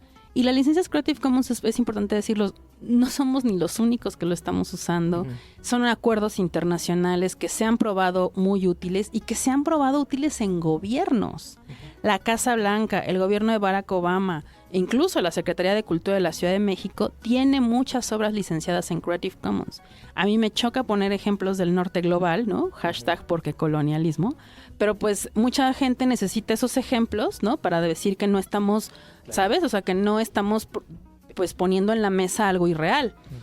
Muchas bibliotecas europeas, Londres, los archivos de la nación, particularmente también en Estados Unidos, están liberados, ¿no? Porque ya prácticamente no hay otra forma, ¿no? Yo hablaba con algunos profes y una profa me decía muy, muy atinadamente, dices que ya no tendríamos que estar convenciendo a nadie, ¿no? Porque ya estamos viviendo, ya está pasando. Más bien, no entrarle a ese mundo, o sea, no entrarle a este tipo de posibilidades, nos está dejando fuera de lo que está pasando en lo digital. Entonces, más que convencer, queremos acompañar. Ya no estamos en la época del convencimiento, porque ya lo estamos viendo, ya es palpable, ¿no? Quien no lo ve es porque tiene los ojos vendados. Entonces, más bien, acompañémonos, ¿no? Platiquemos, tomémonos unos mezcales, ¿no? Para que nos demos cuenta que no duele, ¿no? O sea, que no estamos proponiendo, ojalá pudiéramos proponer cosas todavía más revolucionarias, pero que no estamos proponiendo nada fuera de este mundo, literal, ¿no? Y bueno, como decía tu profesora, si no lo haces, pues te estás quedando fuera de un mundo que está pasando fuera de sus oficinas y que claro, que avanza a una velocidad pues súper rápida. Bueno, sumado a este lenguaje legislativo del que tú nos hablabas también, las licencias Creative Commons están escritas en un lenguaje de máquinas. Ahora, eso no es porque la gente de Creative Commons sea fancy y pues le guste demostrar sus conocimientos computacionales, sino que esté escrito en lenguaje de máquinas quiere decir que, por ejemplo, si yo tengo mi obra, imagínense que soy fotógrafo y tengo una obra licenciada con Creative Commons y la tengo en algún portal, ¿cierto? Y quiero que la gente encuentre mi foto cuando la busque, por ejemplo en un buscador, ya sea comercial o libre. Si mi obra no está licenciada, o si la licencia no está escrita en lenguaje de máquinas, las máquinas no van a ser capaces de encontrar mi obra. Entonces, eso quiere decir que también da un acceso a la obra a través de los medios digitales que son actualmente pues, los más usados. Y finalmente está escrita en un lenguaje de humanos o un lenguaje natural, un lenguaje cotidiano, porque tampoco queremos, bueno, la gente de Creative Commons tampoco quiere que se quede solo en cosas legislativas y solo en las máquinas, sino que cualquier persona pueda entenderlo y pueda usarlo. Así Entonces, me parece que esa es la importancia de... Bueno, que es importante decir por qué están escritas en estos 3 lenguajes. Por ejemplo, estas tres capas de lenguaje. Y es por un asunto de la seriedad, que es una cosa legislativa, que no está reñida con el derecho de autor, sino que es complementario, que también somos conscientes, o la gente de Creative Commons es consciente de que los medios de búsqueda que se utilizan actualmente son los medios digitales y que esto es hecho por personas. Y queremos que las personas lo entiendan, lo usen y sepan de qué se está hablando. Por eso también está en un lenguaje natural, así cotidiano. Completamente. Bueno, entonces creo que ya quedó claro esto de que el derecho de autor y la licencia Creative Commons no están reñidas, sino que son complementarias. Y hay algo que a mí me parecía muy interesante cuando preparaba este programa, y era que las licencias Creative Commons, por ejemplo, al igual que las aplicaciones de los teléfonos celulares que tenemos nosotros, tienen versiones. Entonces, por ejemplo, estuvieron mucho tiempo en la versión 3, ¿cierto? Y actualmente estamos en la 4.0 internacional. Entonces, ahí hubo un cambio muy importante. No sé si nos puedes contar un poquito más de eso. De, por ejemplo, por qué hay distintas versiones y cuál es la importancia de la versión actual. Fíjate que hubo un momento en el que me sabía incluso los años en los que salieron las versiones. Ya me está fallando la memoria. Pero una de las cuestiones más importantes de las versiones es que, como lo has dicho, como en el software, pues se van probando también, ¿no? O sea, se van probando en diferentes espacios, en diferentes legislaciones, y también responden pues al feedback que pueda dar las personas usuarias o la misma comunidad. Entonces, una de las cosas que más pues mencionamos de la versión número 4, que hasta ahora es como la más, no solamente la más actual, sino algunos dicen que es la más completa, es que ya no se necesita adaptar a la legislación de cada país. Eso es, digamos, en teoría. ¿Esto qué quiere decir? Que están redactadas de tal manera que podrían incluirse, como te decía, en estos acuerdos que se hacen de manera paralela cuando haces una firma de cesiones de derechos, ¿no? Entonces ya no tienes que preocuparte porque, oye, pero eso queda en México o no, ¿no? Claro. ¿Y cómo se sabe esto? Nuevamente porque son los firmantes, ¿no? de estos convenios. Y también es un aval de decir, es que esto es internacional, o sea, son leyes que están adaptadas, ¿no? Que están con base incluso a derechos superiores, ¿no? Como derechos humanos, derechos culturales, y eso es otro de nuestros argumentos, ¿no? Y decir, bueno, aquí hay una ley que está como, es que no me gusta decir por encima, porque no funciona tan así, creo que en el derecho tampoco, pero ahí no me dejarán, no soy abogada, insisto, pero... Porque es más general. Claro, o sea, es un tema que ya se discutió, que ya se hizo incluso de manera global y general, ¿no? Entonces, por eso cuando los abogados nos dicen, es que no se puede o no están en México, es así como, perdone, señor abogado, creo que usted no ha leído El Mundo últimamente, ¿no? Porque justamente hablar de propiedad intelectual ya está abonando este eje, e insisto, no somos ni el único país ni el último que lo usa. Y se ha escrito. Tenemos ya antecedentes que ya podemos ir diciendo, que aunque no es de punto legal, pero ya está escrito. La UNAM, por ejemplo, ya tiene un repositorio y en la Gaceta ya sale Creative Commons, ¿no? O sea, ya nosotros estábamos así de ¡yay! No lo hemos cantado oficialmente porque estamos esperando que ellos lo anuncien, ¿no? Pero digamos es una realidad. O sea, la Gaceta de la universidad más importante de este país ha puesto en su repositorio que tiene que estar liberado con Creative Commons. Y eso es gracias a que la gente la ha usado, ¿sabes? O sea, no es que alguien haya llegado a imponerla. Sí, no es una ley de arriba hacia abajo, sino que por el uso. Exacto, es como de, oigan, esto nos está funcionando, ¿alguien lo puede por favor incluir? ¿No? Que eso es algo, me parece que tiene que suceder en toda ley, ¿no? O sea, hacerlo desde abajo para que suba, digamos, a estos escritos, ¿no? Sí, incluso esta manera de actualizar las licencias Creative Commons a mí me llama mucho la atención. Me parece que es un modelo pues bien interesante, comparando el caso específico de las leyes. Por ejemplo, Creative Commons, como les decíamos un ratito, está escrito en un lenguaje legislativo. Bueno, si pensamos en las leyes, por ejemplo, de los países en Latinoamérica, nos vamos a hacer responsables de lo nuestro nomás. La manera en que se actualizan esas leyes es súper tardado, son discusiones así, pero latosas, tediosas, terribles, ¿cierto? Pero en cambio Creative Commons tiene una manera de decir, bueno, vamos a ir actualizándola, la versión 1.0, qué sé yo, la 3.0 y así. Y también eso deja abierta de manera humilde decir, bueno, hay cosas que no hemos contemplado, que tenemos aquí por ejemplo, en la licencia Creative Commons, pero así también en las leyes, que no tenemos contempladas y que necesitamos estar revisitando y revisando para actualizar eso. Y antes de darte la palabra, por ejemplo, en las licencias 3.0 se hacían, se escribían las licencias para cada país, por ejemplo, y habían como, no sé, creo que 90, hoy leí en la mañana, creo que como 90 licencias Creative Commons, ¿cierto? Para distintos países. Eso quiere decir, las mismas 6 licencias que nos decía Irene hace un ratito, estaban escritas legislativamente de 90 maneras distintas porque respondían a 90 legislaciones de países distintos.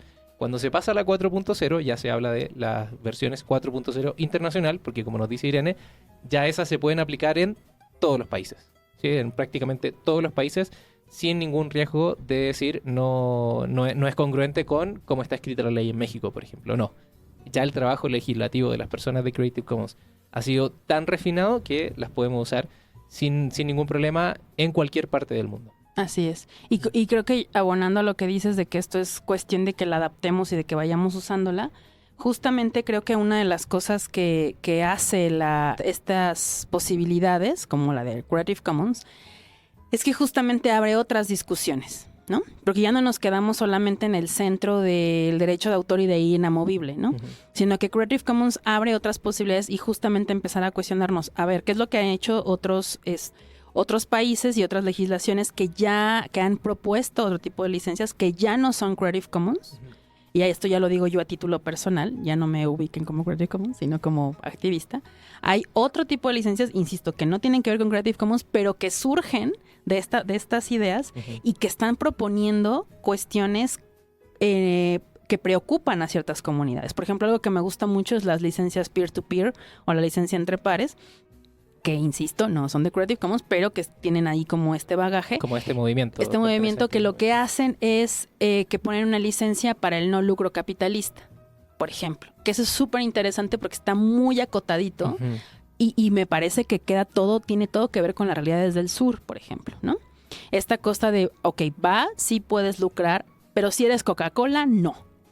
¿No? Perfecto. O si eres, ¿no? Es súper interesante porque entonces tienes otro modelo. Y como yo pensaría que tendríamos que estar reflexionando, insisto, ya en otros espacios, ¿qué hacemos con las obras comunitarias, ¿no? Con las obras de pueblos originarios que han tenido múltiples debates, ¿no? O sea, ¿qué hacemos? Mucha gente dice, no, hay que protegerlas, Sí, pero el problema es que si lo protegemos con esta idea nuevamente occidental, capitalista, patriarcal, pues entonces estamos repitiendo el mismo patrón, ¿no? ¿Cómo se nos ocurre, ¿no? Pensar o imaginar hablar de estos bienes que además son comunes? ¿Qué es lo que nos molesta? Nos molesta que venga Dolce Gabbana a lucrar terriblemente con Sí, a robarse los diseños. Claro, eso es nos molesta el capitalismo, pero es que hay que decirlo así, ¿no? Porque la gente dice, no, es que, a ver, ¿por qué lo hacen? Perdón, porque pueden, ¿no? Porque no hay nadie que se los limite, porque no hay nadie que se los rige, porque los pueblos originarios, ¿no? Por años han estado, en sus epistemologías han estado subalternizadas, ¿no? Entonces me parece que la problemática no es si se libera, o sea, si es su obra o no, si les pertenece, más bien está inserto en una cultura gandaya, ¿no? Perdón por mi término académico, pero entonces hablemos de la gandayez, ¿no? Pongámosle el subraya a la gandayez y hagamos un escrutinio público, ¿sí me explico? Sí. Pero entonces ahí es donde los debates van pasando a otro lugar, ¿no? Y no nos quedamos solo, que es lo que me parece a mí, que de pronto las leyes de derecho de autor acotadas a eso nos deja en un cuarto muy pequeño. Sí. Abrir el debate nos abre otras posibilidades de entrada para que, bueno, yo que tengo que estar hablando de eso, soy una mestiza, ¿no? Pues bueno, preguntemos cómo funciona, vengamos, ¿no? Escuchemos, no sé, o sea, me parece que pongo ese tema porque es un ejemplo. Sí, y a mí me parece que es un tema súper importante y de alguna manera, por ejemplo, lo tocábamos en el episodio anterior, donde hablábamos de la Wikipedia maya, por ejemplo, con Atahualpa Espinosa, y hablábamos sobre la manera en que se comparten los bienes, digámoslo así, culturales de la gente del pueblo maya, por ejemplo, y que es de una manera abierta. Y que uno decía, por ejemplo, bueno, y están haciendo este proyecto de la Wikipedia maya, pues es algo como de la cultura digital, una cultura ancestral que uno piensa a priori, oye, deben estar súper desconectadas, pero finalmente hay una idea de base, como un principio filosófico, que es compartir, que es tener un bien común, ¿cierto?, entre las personas, y que justamente nos saltamos como unos años acá en los países de Latinoamérica, obviamente por todas estas cuestiones de la invasión, de que somos un pueblo conquistado y así, pero gracias a estas nuevas tecnologías, a la posibilidad que tenemos ahora de conversar entre nosotros, por ejemplo, sin necesidad de pedirle permiso a nadie, de replantearnos cómo queremos hacer las cosas. Y al parecer, en Latinoamérica, el hacerlo de manera abierta, por ejemplo, es la manera natural. Claro. Hace poquito estuvimos en el Open con Latam, en este congreso que se habla de lo abierto, y uno de los mensajes era eso. Ya sea en ciencia ciudadana, ya sea en espacios académicos más formales, ya sea etcétera, etcétera, etcétera, en Latinoamérica, compartir de manera abierta es lo natural. O sea, siempre lo hemos hecho así. Que en el norte le pusieron ahora el Open Access y se lo pusieron en inglés, bueno, está bien, ellos le pusieron nombre, pero en Latinoamérica esto lo hacíamos desde siempre. Sí, la idea de compartir, incluso si exploramos en muchas culturas de pueblos originarios, ni siquiera está esta figura de una persona que sea la creadora de la obra. Ujú. O sea, no hay una idea de autoría como tal, como lo conocemos occidentalmente, mestizamente, ¿no? O sea, son saberes comunitarios y la persona que lo escribe es porque tiene como esa tarea de escribirlo, pero no sé si me explico, o sea, no hay esta idea nuevamente, otra vez, cuestionar la propiedad privada y la idea de mío, de mí, para mí, porque yo lo hice. No, esto es, veamos los bordados, las historias, ¿no? Ujú. Son saberes ancestrales comunitarios, Claro, ¿no? uno no Entonces, dice el bordado de tal persona, sino que uno dice un bordado de tal comunidad, de tal Ujú. espacio. Entonces, Sí. desde ahí, por eso te digo que es inventarnos, es repensar, es reflexionar, porque no lo sabemos. Estamos muy acostumbrados a pensar el mundo con categorías preimpuestas, ¿no? Sí. Y bueno, ya que empezamos a tocar estos temas más locales, por ejemplo, en nuestras comunidades, y así, tú diriges el capítulo mexicano de Creative Commons, entonces también me gustaría que nos pudieses hablar de Creative Commons México, por ejemplo, solo para poner el realce en las cosas importantes. Hoy me enteraba que, por ejemplo, España no tiene un capítulo de Creative Commons. Es decir, si se dan cuenta que esto de compartir de manera abierta es natural de nosotros y claro, y vamos instaurando, por ejemplo, capítulos mexicanos de esta comunidad que es Creative Commons. Entonces, me gustaría que nos contaras un poquito de qué hacen, cómo nació, para que la gente se entere aquí en México de lo que hacen y participe. y que participen, ¿cierto? Porque todos pueden participar. Sí. Mira, Creative Commons México en realidad está instaurado desde el 2003. Se hizo la traducción, de hecho, de las primeras licencias al español se hizo en México. Sucede que en el 2003 se comenzó a hacer pues algunos trabajos vinculados al promover las culturas, las licencias. Se hizo ¿cómo se dice? Un lanzamiento en el 2003, ¿no? Pero en ese momento poco a poco fue perdiendo fuerza, o sea, como que ya no, el capítulo en ese momento ya no siguió como con... Aunque lo hizo durante algunos años, después como que hubo un bajón, digamos, de actividades, ¿no? Creative Commons Global, o digamos el general, el headquarter que le llaman, hizo una reestructuración desde hace 2 años, más o menos, diciendo, ok, vamos a hacer una especie de borrón y cuenta nueva, ¿no? Si cada país, porque empezó a haber como ciertos problemas y dijeron, vamos a hacer una nueva cosa. Si los países se quieren quedar con ese capítulo que tienen, está bien, pero si quieren generar otro, también está bien, o sea, dejemos esta posibilidad. Entonces, en el 2000, a mí me convocan, en el 2017, una colega en Argentina me dice, oye, la reestructuración deberías de entrarle, ¿no? Porque, bueno, de alguna manera, pues yo he estado haciendo bola en el movimiento de cultura y software libre en México desde el 2009, que empecé mi tesis de maestría. Entonces, pues me fui a Chile, me fui a Argentina, entonces como que empecé a conocer gente, me empecé a vincular. Efectivamente, como bien dicen, en el sur hay un movimiento, pues me parece mucho más fuerte que en México, de cultura libre y de movimiento. Usualmente somos más intensos mientras Sí, más al sur. Sí, pero y está increíble porque yo aprendí mucho allá, ¿no? O sea, mucho de lo que yo renegaba aquí en mi país, incluso de mi educación como diseñadora, pues allá lo veía como muy naturalizado, como dices, ¿no? Bueno, la cosa es que para no hacer el cuento largo, y entonces en el 2010 se hace esta reestructuración, la compañera me dice, oye, estaría bueno que le entrara. Yo en ese momento digo, sí, como no, yo no soy nadie para liderar estas cosas. Y nos siguen combinando a otro colega también, a Gunnar Wolf, que es otro, pues conocido hacker mexicano. También le dicen por su parte y decimos, oye, hay que hacer algo, ¿no? Entonces nos convocan, nosotros a su vez convocamos, seguimos como la línea un poco que nos pedía Creative Commons, y así fue, nos juntamos en mi casa, nos reunimos, está ahí la convocatoria en ese momento cuando nos constituimos, digamos, bueno, no de manera legal, pero sí formal, e invitamos, ¿no?, a compañeros que ya tenían pues mucha tradición, como Iván Martínez y Carmen Alcázar, como trabajando en Wikipedia, en Wikimedia México, a Salvador Alcántara, o sea, como toda esta banda que nos hemos conocido en la lucha, porque literalmente eso es, y a otras personas, artistas que ya usaban las licencias, ¿no? A Rodrigo González, a José Serralde, como a mucha gente, nos juntamos en la casa y ahí dijimos, ok, pues hagamos el nuevo capítulo. Entonces nos organizamos como Capítulo México el 4 de julio del 2018. Y estuvimos 6 meses así como viendo al techo. Bueno, no viendo al techo, en realidad pensando qué íbamos a hacer, cómo los podíamos organizar. Y decidimos, en lo que nos reajustábamos, pues decidimos sacarnos a la luz el 31 de enero del 2019, que fue nuestra presentación oficial de este nuevo refresh en el Laboratorio de Tecnologías El Rule, que muy amablemente nos abrió sus puertas. Y pues bueno, decide esta pequeña comunidad pues que yo sea la que lleve el changarro, ¿no? Y me acuerdo que cuando lo dijeron dije, pero yo ¿por qué? Pero si yo no sé hablar inglés, pero si yo no sé qué. Irene, por Dios, hazlo. Y yo, bueno, está bien. Al final, sí, fue muy interesante, porque también para mí fue ponerme enfrente el, ok, pues va, ¿no? Ahora sí que si la banda te lo está diciendo, pues quizá por algo sea. Entonces también fue un autoaprendizaje. Y así es. Entonces, desde el 2000, oficialmente nuestras actividades, aunque estamos constituidos en el 2018, nuestras actividades empiezan el 31 de enero del 19.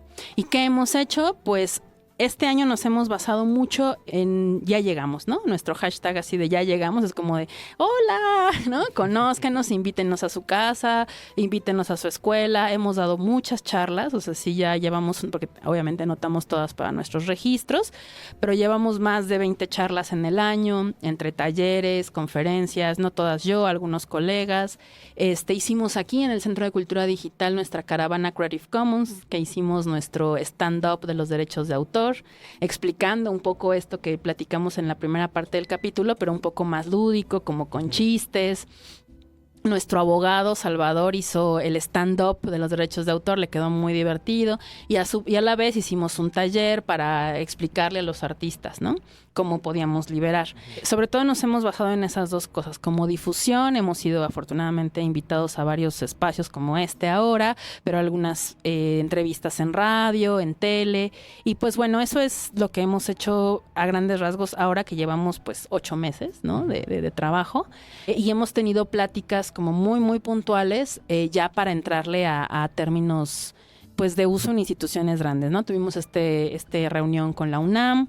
Estamos en reuniones con el Centro de Cultura Digital, que eso no lo puedo decir mucho para que no se nos sale, pero la idea de que la Secretaría de Cultura Federal adopte abiertamente las licencias, ¿no? Estuvimos también en el CONACYT, justo para... Todo esto está en trámite, digamos, claro. O sea, no es algo que esté pasando, está en negociación, nos están invitando, estamos llegando, insisto, así como de, hola, somos inofensivos, ¿no? Y un poco también aprovechando el espacio, pues es la invitación para que quien nos esté escuchando pues nos invite a su escuela, empresa, oficina, ¿no? Como para dar a conocer estas charlas, pues, el capítulo en México, y también a que se nos unan. O sea, en realidad, efectivamente, cualquier persona se puede unir. Lo que pasa es que uno de los mecanismos que tiene Creative Commons justo para evitar que la gente lucre o que saque beneficios personales es que sea conocido por la comunidad. ¿Y cómo funciona eso? En realidad pues es acercarse con nosotros, trabajar en conjunto, y pues una vez que tengamos como establecido un vínculo, pues entonces ya podemos como el famoso vouch o el voucheo, ¿no?, que es la manera como oficial en la que se meten a Creative Commons. Pero no tienen que estar voucheados para ser parte de la comunidad. ¿Sí me explico? Sí, claro. O sea, tú puedes llegar y decir, oye, pues, ¿qué necesitan? No, pues necesitamos manos, porque hay que decirlo también que todo el trabajo que hacemos es completamente voluntario, o sea, es activismo puro y duro. Entonces, lo hacemos pues completamente voluntario. Entonces, estamos todavía viendo la posibilidad de sacar recursos, etcétera, pero bueno, de entrada ahorita estamos voluntariamente. Entonces nos hacen falta manos como desde hacer memes, es que eso, ¿no? O sea, desde hacer memes, hacer infografías, textos, videos, cualquier cosa, ¿no? En realidad, para ser parte del capítulo, no necesitan estar voucheados, o sea, no se necesita este vouch para poder ser parte de la comunidad. En realidad, como mucho del trabajo, más bien todo el trabajo que hacemos es completamente voluntario, pues necesitamos muchas manos, ¿no? Entonces, desde hacer los memes, las infografías, ¿sabes? O sea, necesitamos como muchos manos que puedan colaborar de manera voluntaria y ya luego eventualmente, pues justamente llegar a este voucher, que en realidad nada más es como ser parte oficial, ¿no? Pero eso no quiere decir que no lo sean, ¿no? Sí, yo creo que ahí es una característica muy importante de la afiliación, digámoslo así, en las comunidades abiertas, ya sea Wikipedia, Creative Commons, no sé, GeoGebra, que es una comunidad de profes de matemáticas en la cual yo participo, también software libre. Es toda una discusión porque yo creo que en todas estas comunidades se han vivido estas reestructuraciones, por ejemplo, de, bueno, ¿cómo hacemos difusión en todos los países cuando la sede central, no sé, está o en Estados Unidos o en Austria? Y una de las formas que hemos visto que es natural a las comunidades es, bueno, tú vas participando en la comunidad y puedes participar el tiempo que quieras, cuando quieras, o sea, no es coercitivo, no tienes que firmar un papel, no tienes que pagar una regalía o no pagar una matrícula, por ejemplo, sino que si tú quieres participar, participas, perfecto. Ahora, si quieres pertenecer ya, ser alguien más que represente un poco más a la comunidad, que en este caso Creative Commons, que puedas ir a dar talleres, claro, se necesita que la comunidad reconozca un cierto grado de compromiso, por Así ejemplo, es. y de seriedad respecto del trabajo. Entonces yo creo que este trabajo inicial, por ejemplo, por la comunidad sin que tengas algo oficial, me parece que es una cosa muy, muy importante y bonita, porque así te vas dando a conocer. Sí, o sea, puedes empezar desde cero y hacerte muy importante solo a través del trabajo que vas realizando. Y ya luego te reconocen oficialmente, que eso para algunos es importante, sobre todo para las instituciones Claro. donde uno trabaja, Sí. pero quizá para las personas no es tan importante porque tú sabes que eres parte de la comunidad desde siempre. Entonces es esta relación entre lo oficial y lo no oficial que, claro, se vive actualmente en nuestro mundo. Así es. Y bueno, ¿qué otras herramientas tiene Creative Commons, por ejemplo? Porque no solo son las licencias, ¿cierto? Por ejemplo, también tienen un buscador que en la página web, por ejemplo, antes no funcionaba tan bien, pero este año, entiendo, el 2019, creo que como que le dieron un tuning, ¿cierto? Y ahora ya funciona bastante bien. Entonces, no sé si nos puedes contar un poquito del buscador, no sé si lo... Sí. El buscador, a mí me gusta mucho decir que el buscador además es el producto del trabajo de una mexicana, de Paola, que justamente acaba de ganar uno de los premios a las 100 mujeres más influyentes. Y eso me gusta mucho decirlo porque no se asocia incluso que hay mujeres en la tecnología, ¿no? Entonces, ¿Cuál es el nombre? Paola Villarreal. ¿Paula? Paola Villarreal. Sí. Así ya vamos a hacerle el... Sí. Gracias, Paula. Sí. ¿Por qué es importante mencionarla? Porque justamente ella es una de las artífices de este buscador que justamente funciona ya mucho mejor que antes porque pues no es tan fácil de pronto entre tanto cúmulo de imágenes encontrar algunas que tengan, ¿no?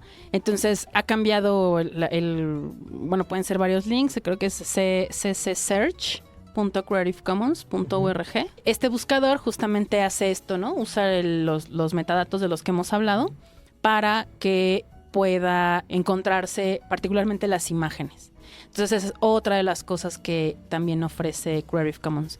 Nosotros también ofrecemos como capítulo pues ciertas asesorías en cierto nivel, por supuesto, porque insisto, está en trabajo voluntario para asesoramiento de ciertos proyectos en particular o ciertas temas de licenciamientos de ciertas categorías, de ciertos proyectos, ¿no? Entonces, pues como es una organización muy hacia este fin, pues no es nada más las licencias, ¿no? Hay como toda una reflexión y todo un montón de cosas detrás que incluye, por supuesto, el buscador. Entonces, para todas las personas que nos están escuchando y digan, oye, pero bueno, ¿y a mí para qué me sirve Creative Commons? Imagínense que ustedes tienen que hacer una presentación para la escuela, para la universidad, para su trabajo y quieren empezar a utilizar recursos, en este caso imágenes, por ejemplo, que tengan una licencia de tipo Creative Commons, que son licencias abiertas, vayan a la web, ahí pongan ccsearch.org o search.creativecommons.org. Lo pueden buscar como quieran, ¿cierto? En cualquier buscador, sí, y les va a aparecer. Y es un buscador, entonces va a salir la barrita, ustedes pueden poner algún título, no sé, árbol, y ya les van a aparecer imágenes de árbol, y que ustedes están seguros que tienen permiso para utilizarlas. Porque otra cosa que pasa con los buscadores más comerciales, por ejemplo, es que tú buscas árbol, tomas una imagen, pero tú no sabes si esa imagen tiene todos sus derechos reservados o tiene alguna licencia. Entonces, claro, si quieres ya ser parte de este movimiento abierto, pues puedes utilizar el buscador de Creative Commons. Entonces, bueno, este ha sido el programa de hoy. Hemos hablado, creo que es el capítulo de más larga duración, y de verdad a mí me da mucho orgullo porque era cuando empezamos con este proyecto del podcast Aula Abierta, uno de los temas que estaba ahí en carpeta, ¿cierto? Desde el momento cero, era obviamente Creative Commons, por ejemplo, junto a Wikipedia y otro tipo de cosas. Entonces era un capítulo que particularmente yo esperaba desde hace mucho tiempo, y me da mucho gusto que tú hayas aceptado la invitación y que hayamos hablado de tantas cosas, de tantas aristas que tienen que ver con Creative Commons y este movimiento de la cultura libre, por ejemplo. Entonces, siempre le preguntamos a nuestros invitados cuáles son sus redes sociales o por dónde los pueden encontrar en los medios digitales, ¿cierto? Si alguno de nuestros escucha le interesa ponerse en contacto con Irene, por ejemplo, para invitarla a una charla, invitarla a un taller, invitarla a una cerveza, una comida, pues ahí... Sí, son las otras dos estarían muy bien. Mira, voy a dar primero las de Creative Commons México y luego las personales para que justo haya esos dos canales de comunicación. Perfecto. En Twitter estamos como @ccmx, ¿sí? ccmx, nos encontrarán por una palomita azul. Esa es nuestra cuenta de Twitter. En Facebook estamos como Creative Commons MX, también es nuestra página de Facebook. Son como los dos canales donde hemos tenido más interacción, pero también tenemos un correo electrónico que es creativecommonsmex, MEX, @riseup.net, como nuestros canales de comunicación. También tenemos en redes libres como Mastodon y en Diáspora, también tenemos nuestras redes ahí. Y de manera personal, yo estoy en Twitter como @arenitasoria, en Facebook como Irene Soria Guzmán, solo que lamento decir que no acepto a nadie que no haya estrechado la mano, pero por ahí podemos también comunicarnos por mensajes o por algunas publicaciones. Y mi correo electrónico idem24@gmail.com. Esos son como los canales de... Entonces ahí las personas que estén interesadas en ponerse en contacto tanto con Creative Commons como de manera personal con Irene, le pueden escribir ahí a sus redes. Así que, claro. Irene, nuevamente muchísimas gracias por haber aceptado la invitación a participar de este episodio del podcast Aula Abierta. De verdad, para mí fue un verdadero placer y honor poder conversar contigo. Y bueno, los dejamos invitados a que escuchen, a nuestros oyentes, a que escuchen los otros episodios del podcast. Los pueden encontrar tanto en SoundCloud como ahora lo estamos subiendo a YouTube también, que es una plataforma pues que la gente visita más, y también nos pueden buscar ahí en redes sociales. Así que muchas gracias y nos vemos en la próxima. Muchas gracias por la invitación. Vale, chao. Adiós.